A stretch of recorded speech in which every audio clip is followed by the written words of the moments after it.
Vamos a continuar con el desarrollo de este seminario sobre los problemas de la inflación y las nuevas formas del análisis económico.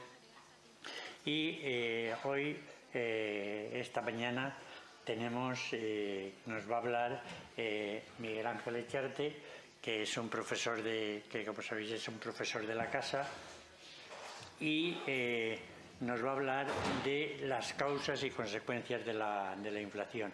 Y yo creo que como Miguel Ángel tiene algunas influencias de la escuela austríaca, pues creo que además de la ponencia que tenía preparada, pues nos va a hablar algo de los nuevos acontecimientos que han tenido lugar y cuyas consecuencias pues ya se irán viendo. Me estoy refiriendo a la elección de Milei. Y nada, Miguel Ángel, bueno, tienes la palabra. Muchas gracias por la invitación, Victoriano, a este seminario. Y efectivamente tenía la duda de si orientar la presentación pues por el primer tema que le propuse a Victoriano, hablar de causas y consecuencias de la inflación. Realmente ayer ya se trató este tema, pero bueno, voy a darle otro enfoque. Hablando de diferentes teorías económicas sobre las causas de la inflación, algunas que se pueden englobar dentro de las teorías monetarias, otras más de shock exógenos, de oferta. Vamos a ver que se pueden buscar evidencias que respalden en realidad todas esas teorías. Habría que hacer estudios empíricos más profundos para ver en la inflación que hemos visto en estos dos últimos años, qué componentes predominan, ¿no? Si son más monetarios, el tema de la energía que hemos visto, la guerra de Rusia a Ucrania, la ruptura de las cadenas de suministro. Bueno, hay muchos factores que han confluido, pero yo considero que los monetarios son los más importantes. Precisamente sobre la escuela austríaca en esta parte no iba a hablar, pero sí sobre el enfoque de los monetaristas, de los keynesianos y de las expectativas racionales. Aunque evidentemente la otra duda era si abordar el tema de la dolarización, porque bueno, viví 6 años en Ecuador y estudié el fenómeno de dolarización de algunos países de América Latina, que son muy pequeños, Ecuador, El Salvador, Panamá, que es un caso especial. Sobre todo el caso de Ecuador, lógicamente, pues después de una crisis financiera, bancaria y con altas tasas de inflación, ¿no? Y bueno, Argentina sabemos que tiene unas tasa interanual del 140% y se está planteando, aunque es bastante complicado llevarlo a la práctica, ¿no? Pero bueno, luego si queréis también en el turno de preguntas podemos tratar este tema. Porque la presentación versa más sobre el primer tema, ¿no? Entonces, ayer Victoriano habló de la teoría cuantitativa del dinero, nos hizo un recorrido histórico, habló de Martín de Azpilicueta, el doctor Navarro, pero yo quiero hablar de la ecuación cuantitativa del dinero. Yo creo que sobre esto habrá menos discusión porque al final es una identidad contable, ¿no? Es decir, M por V, el gasto nominal, pues es igual a P por Q. Es decir, los cobros que hay en una economía coinciden con los pagos que hay en una economía. M es la masa monetaria, pues veremos gráficos de agregados que al final son M0, M1, M2, M3, son combinaciones de dinero externo, la base monetaria de pasivos del Banco Central, y de dinero interno, es decir, el dinero bancario, los depósitos, los créditos que genera la banca privada. Y veremos que efectivamente ha habido un aumento de la masa monetaria y una expansión del balance de los bancos centrales, como luego vamos a ver. Luego tendríamos el componente de V, de la velocidad de circulación, que es inversamente, se relaciona de forma inversa con la demanda de dinero. Pues también veremos cómo puede afectar la caída abrupta de la demanda de dinero. Pues es el caso de lo que está ocurriendo en Argentina, pero por ejemplo pues no es el caso de Estados Unidos, que siempre tiene más margen porque el dólar es la moneda de reserva internacional y la que más se utiliza en el comercio internacional, y además un valor refugio cuando hay incertidumbre y sobre todo cuando la Reserva Federal ahora ya, para hacer frente a la inflación, ha empezado a subir tipos de interés y por tanto ha habido momentos donde el dólar se ha apreciado, ¿no? Pero bueno, esto lo veremos. Y luego P por Q. Entonces, digamos que el monetarismo, como considera, y ayer Victoriano nos lo recordaba, que a largo plazo la demanda de dinero pues es estable y que hay pleno empleo de los recursos, pues si V es constante y Q también es estable, pues lo único que puede explicar un aumento de precios es el incremento de M. En cambio, el keynesianismo pues depende de si hay o no recursos ociosos. Bien, porque si hay recursos ociosos, un aumento del gasto nominal no tiene por qué implicar un incremento de los precios, porque lo que puede hacer es movilizar precisamente factores de producción y hacer que la cantidad aumente, que aumente Q en lugar de que aumente P. En cambio, si hay pleno empleo de los recursos, sí que puede producir inflación de precios. Y vamos a ver que, por ejemplo, en el caso de Estados Unidos, que la mayor parte de los gráficos que he traído son de la Reserva Federal, pues esto ha ocurrido porque la economía norteamericana está muy recalentada, hay mucha tensión en el mercado laboral y hay pleno empleo, y entonces, bueno, pues podemos ver que eso también se puede producir, pero sin embargo el incremento del gasto nominal también puede ser por una caída en la velocidad de circulación, es decir, por un aumento en la demanda de dinero. Es decir, que hay dos componentes. Siempre hablamos de oferta monetaria, pero también está la demanda monetaria. Y luego están las expectativas racionales, bien que atribuyen como causa de la inflación las caídas en la demanda de dinero cuando los agentes económicos tienen expectativas de que va a haber una pérdida de poder adquisitivo de la unidad monetaria. Entonces, esto puede producirse, por ejemplo, en contextos como los que estamos viendo de crecimiento del stock de deuda pública en casi todos los países occidentales. Claro, la pandemia ha hecho que los gobiernos incurran en déficit para atender el gasto sanitario, medidas de apoyo a empresas. En España hemos tenido el mecanismo de los ERTES. En Estados Unidos se ha inyectado mucha liquidez para apoyar a familias con cheques. Entonces, eso pues hace que crezca la deuda pública. Luego veremos gráficos para Europa y para Estados Unidos. Entonces,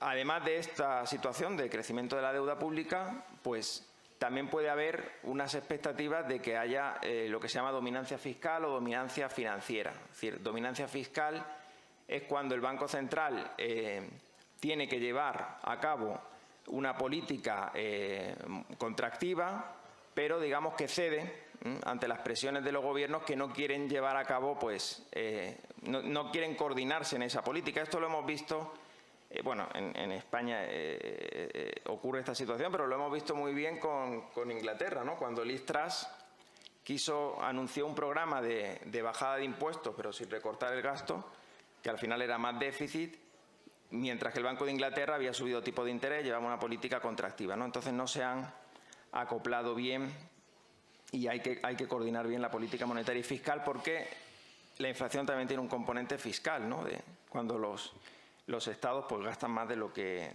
ingresan, el déficit, la deuda. Dominancia financiera es cuando, bueno, la dominancia fiscal también digamos que ocurrió en 2012 cuando Mario Draghi, ayer nos lo recordó Petra, que hizo un gran resumen de las crisis financieras, decidió bueno, pues, apoyar, ¿no?, con compras de deuda a los gobiernos. Es cierto que se actuó tarde en la crisis de 2008, eso nos lo remarcó muy bien, y ahora con la pandemia se ha actuado muy rápidamente. Pero también la inflación que estamos viviendo es consecuencia, es el coste de esas medidas que no hay que cuestionarlas, porque era una situación, pues, como todos recordamos, muy crítica la que vivimos, ¿no?, a nivel sanitario y social. Pero, bueno, pues son las consecuencias. Entonces, bueno, aquí lo que vemos es un incremento de V, lo que explica una caída en la demanda de dinero, un incremento de V, lo que explica el incremento de precios. Ahora vamos a ver evidencia que respaldan las tres teorías, ¿eh? Lo que pasa que, bueno, habría que ver cuál es más sólida. Y luego tenemos los shocks negativos de oferta, que dicen con el mismo gasto nominal, si cae la producción, pues suben los precios. Y bueno, hemos visto a raíz de los confinamientos muy prolongados que ha habido en China, de la ruptura de las cadenas de suministro, los cuellos de botella, ¿no? Ha habido escasez de semiconductores, de microchips. Ahora se está hablando mucho de relocalización, ¿no?, de muchas industrias para tener acceso a las materias primas más cercanas y no tan lejanas en Asia, lo cual también puede tener ventaja a nivel geopolítico de no depender de potencias que pueden ser, bueno, pues enemigas, pero también tiene un coste, ¿eh? Ayer se habló de la transición energética, que tiene costes, aunque es muy beneficiosa desde otros puntos de vista, pero pues la relocalización también podría ser inflacionaria, ¿no? Ahora bien, esos cuellos de botella, claro, se han agravado con la guerra, ¿no?, de Ucrania. Entonces, todo lo que es alimentos, el trigo, los países de Europa del Este son grandes productores, fertilizantes y, por supuesto, el tema del petróleo y del gas, ¿no? Sin embargo, bueno, habría que recabar datos de muchas materias primas, de muchos commodities, pero yo he estado viendo algunos de semiconductores y de otros minerales también, y la producción se ha recuperado con respecto a la que había antes de la pandemia. Entonces, surge aquí la cuestión de si esos cuellos de botella son originales, es decir, de una caída de producción, o lo son en relación con un exceso de demanda. Es decir, puede ser que se haya recuperado la producción, pero claro, no sea suficiente para toda la demanda y toda la liquidez que se ha generado, ¿no? Bueno, aquí tenemos un gráfico de crecimiento de M2 en Estados Unidos.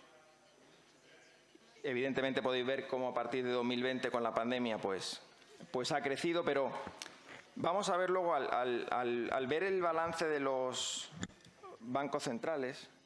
Por ejemplo, aquí ayer Petra nos comentó cómo se había duplicado el balance de la FED, pero es que de otros bancos centrales también ha ocurrido esta situación, ¿no?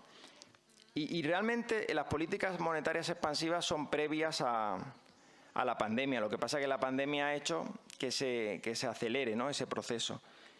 Pero a partir de 2012 y en Estados Unidos antes, con los quantitative easing, los bancos centrales mantuvieron muy bajos los tipos de interés. Aquí podemos ver, por ejemplo, una evolución de tipos de interés de algunos bancos centrales antes de la pandemia, y inyectaron liquidez a través del programa de compra de títulos de deuda, ¿no? Luego, además, también a partir de 2015, o sea, todo esto antes de la pandemia en Europa también empezaron a plantearse las políticas monetarias no convencionales. Hemos visto el fenómeno de tipos de interés nominales negativos, cuando Alemania o algún otro país ha emitido deuda, ¿no? Algo que también Alfonso Novales no le sorprendía, ¿no? ¿Cómo puede ser, ¿no? Bueno, pues este fenómeno lo hemos visto, y entonces, bueno, pues esto de alguna forma respalda la idea de que ha habido una política monetaria muy agresiva por parte de... Claro, entre otras cosas porque, bueno, la Reserva Federal de forma directa, el Banco Central Europeo, no en el mercado primario, pero sí en el mercado secundario, pues ha respaldado esa compra de títulos de deuda que han emitido los gobiernos precisamente para poder financiar todo ese esfuerzo que ha habido que hacer, ¿no? No estoy pudiendo ver la presentación aquí, así que voy a girarme de vez en cuando. Mirad, este gráfico es interesante porque se puede ver cómo desde los años 60 hasta el inicio de este siglo, los tipos de interés nominales eran superiores a las tasas de inflación. Este es el IPC de Estados Unidos. Sin embargo, vemos cómo a raíz de la crisis de las .com, todo lo que ocurrió con el ataque al World Trade Center, las Torres Gemelas y demás, se inicia una nueva fase de políticas muy expansivas y se revierte este fenómeno. Bueno, hay algunos años que no, pero en la mayor parte de estas dos últimas décadas vemos tipos de interés reales negativos, tipos de interés reales negativos. Y bueno, pues esto es una anomalía, pero da muestras de la política expansiva que se ha venido llevando. Aquí también podemos ver por el crecimiento del gasto nominal, a ver si vuelvo a... En Estados Unidos, una economía, como digo, muy sobrecalentada, y por eso, bueno, pues respalda un poco también la teoría keynesiana, en el sentido de si hay pleno empleo de recursos, sí que puede impactar el incremento del gasto sobre los precios, ¿no? Pero también la deuda pública en Estados Unidos, pues vemos cómo ha ido creciendo el stock de deuda pública sobre el PIB, y también en algunos países de Europa. Y luego, aquí, por traer los datos de España, del IPC general y de la inflación subyacente, que es persistente, como vimos ayer, pues claro, he señalado en rojo el inicio de la guerra, que fue en febrero de 2022, y ya veíamos cómo el IPC, en variación interanual, ya estaba por encima del 7% antes de la guerra, ¿no? Es decir, que la guerra no fue la causante de la inflación, pero sí que hizo que se incrementara, y vemos un gran crecimiento en lo que fue la primera parte del año 2022, el primer semestre de 2022. ¿Qué pasa después, en la segunda mitad de 2022? Y esto a veces en la prensa no se ha explicado bien. No es que los precios hayan bajado, sino que los precios han crecido a un menor ritmo, ¿no? Entonces, como se compara con años anteriores, pues el efecto base, pues eso también influye, ¿no? Entonces no hay deflación, sino que hay una desinflación, ¿no? Sí que vamos a ver una caída en las tasas de inflación, que los precios van a ir creciendo más lentamente. Ya sabéis, bueno, la subyacente también estaba por encima del 3% antes de la guerra, luego se ha disparado. Ayer vimos, Alfonso nos comentó por sectores, ¿no?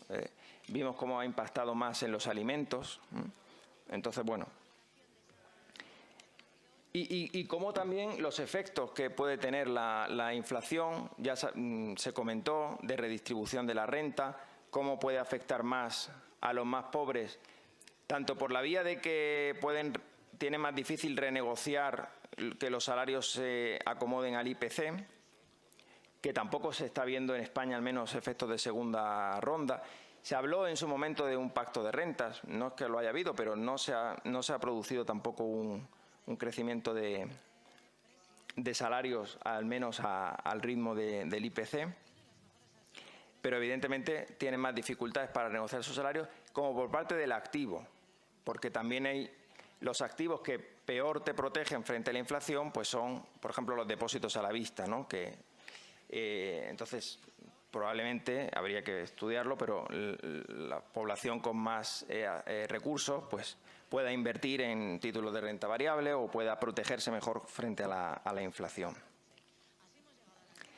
Y otra consecuencia, bueno, pues la subida de tipo de interés que hemos visto para hacer frente a la inflación que han llevado a cabo, pues, Jerome Powell, la Reserva Federal, Christine Lagarde, el Banco Central Europeo y otros bancos centrales. Se habló también del tapering, que sería lo contrario, es decir, en lugar de comprar títulos, venderlos o al menos ralentizar el ritmo de las compras. Y, pues sobre todo, pues esa subida de tipo de interés acaba afectando a muchas familias, pues a través, por ejemplo, se endurece el coste financiero para las empresas, pero también, pues todos sabemos que las hipotecas de tipo variable que están referenciadas al Euribor, por ejemplo, pues también. Y ahora la gran pregunta que ayer nos comentó Petre, y yo siempre pues tengo esa duda.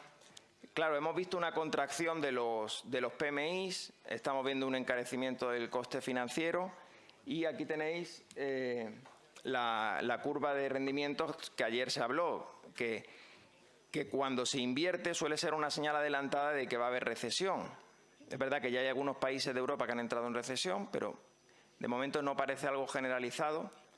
Y bueno, pues surge la duda de qué puede estar contrarrestando, ¿no? Esto de que se hablaba de que, o al menos una estanflación, ¿no?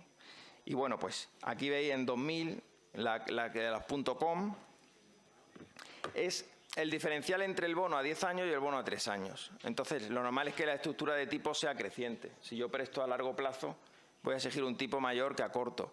Y si eso se invierte, muestra señales de tensiones, ¿no?, en los mercados. Si estoy dispuesto a pagar más por refinanciar mi deuda, etcétera. Y eso ocurrió en el 2000, la de las .com, ocurrió en 2008, la crisis subprime de Lehman Brothers, la que ayer hablamos largo y tendido. y ya se estaba invirtiendo antes de la pandemia. Luego, pues claro, hubo un paquete de estímulos, la economía pues recibió esa respiración asistida y luego ha seguido invertida, pero bueno, no parece que... Entonces, bueno, luego para la discusión a ver si lo podemos comentar, ¿no? Y no sé si cómo voy de tiempo, Victoriano. Quedan 10 minutos. Ah, bueno, pues entonces voy muy bien. Nada, realmente me ha adelantado, ¿no? Bueno, realmente como había otro segundo tema que os comentaba, simplemente por comentarlo, por si interesa, ¿no? El caso de la dolarización en América Latina, ahora que tanto se está discutiendo para... Yo creo que sí que interesa. Para Argentina. Y creo que es más interesante en un foro como este que muchos de nosotros pues tenemos algunos reparos de lo que pueda ocurrir con la ley en Argentina. Sí. A ver, es que realmente es una decisión complicada, la de dolarizar la economía, y a mí el único país que lo hizo sin tener esa necesidad fue El Salvador, que lo hizo un año después, porque en El Salvador no había ninguna crisis financiera y dolarizan. Ellos tenían un tipo de cambio fijo en El Salvador, pero el gobierno, para atraer inversión extranjera, para bajar los tipos de interés, que sí eran muy altos en colones, que era la moneda que tenían, decidió dolarizar, pero claro, eso te resuelve el problema monetario, que ya digo, la inflación no era alta en El Salvador, pero bueno, te lo resuelven porque en principio las tasas de inflación convergen con Estados Unidos, los tipos de interés caen porque se elimina el riesgo cambiario, pero claro, El Salvador tiene otros problemas de otra índole muy grandes, ¿no? Que todos conocéis, de inseguridad y de otro tipo. Entonces, ese fue el único país así que dolariza de forma extraña, porque Ecuador sí que hubo una crisis financiera, hubo una crisis bancaria, hubo una depreciación del sucre, que era la moneda local, y en el año 2000 dolarizan oficialmente. Pero ya había un alto grado de dolarización espontánea en la economía. Es decir, se puede ver, no he traído los datos, pero el porcentaje de depósitos en moneda extranjera era muy elevado en los años 90. Cuando querías comprar una vivienda o lo hacías en dólares, bueno, como se hace en Argentina hoy en día. Es decir, que se puede llegar a entender, ¿eh? Lo que pasa que, bueno, dolarizan a un tipo de cambio que se ha discutido que era muy alto, de 25.000 sucres por dólar, que es un problema que ahora puede encontrar Milei y decir, ¿a qué tipo de cambio? Porque no hay dólares suficientes, ¿no? Y las reservas son negativas. Entonces ya veremos si lo puede llevar a cabo. Y bueno, tiene algunas ventajas, evidentemente, ¿no? De estabilidad monetaria, permite planificar a largo plazo, los tipos de interés bajan, la inflación se reduce. Los inconvenientes pues son los que siempre se mencionan, de no poder afrontar cuando hay un shock externo, ¿no? A través de la devaluación o la pérdida del señoreaje, etcétera. Y el caso de Panamá es un poquito distinto, porque es que desde que se independiza de Colombia, pues está dolarizada naturalmente. O sea, el balboa solo es en moneda y es equivalente al dólar, es decir, realmente es el dólar. Entonces no es el mismo caso de Ecuador o de El Salvador. Además, allí hay mucha integración financiera, cosa que ha faltado en Ecuador y El Salvador. Es decir, en Panamá hay presencia de bancos internacionales, no hay banco central, pero sí hay un banco nacional que hace las funciones de un banco central. Entonces, a veces se pone como ejemplo, pero no sé si es muy representativo. El Salvador y Ecuador mantuvieron el Banco Central, bueno, igual que nosotros, ¿no? Pasa que Milei propone incluso eliminar el Banco Central, ¿no? Ir más allá. Entonces, bueno, veremos en qué queda, pero me parecía un tema interesante, por lo menos para sacarlo a colación, y luego si hay preguntas, pues lo vemos con detalle. Así que muchas gracias. Muy bien, pues nada, muchas gracias. Nada. Porque has cumplido con sobradamente, ¿no? Sobradamente. Bueno, así les da tiempo a los demás también. Pues muy bien. Pues nada, vamos a continuar y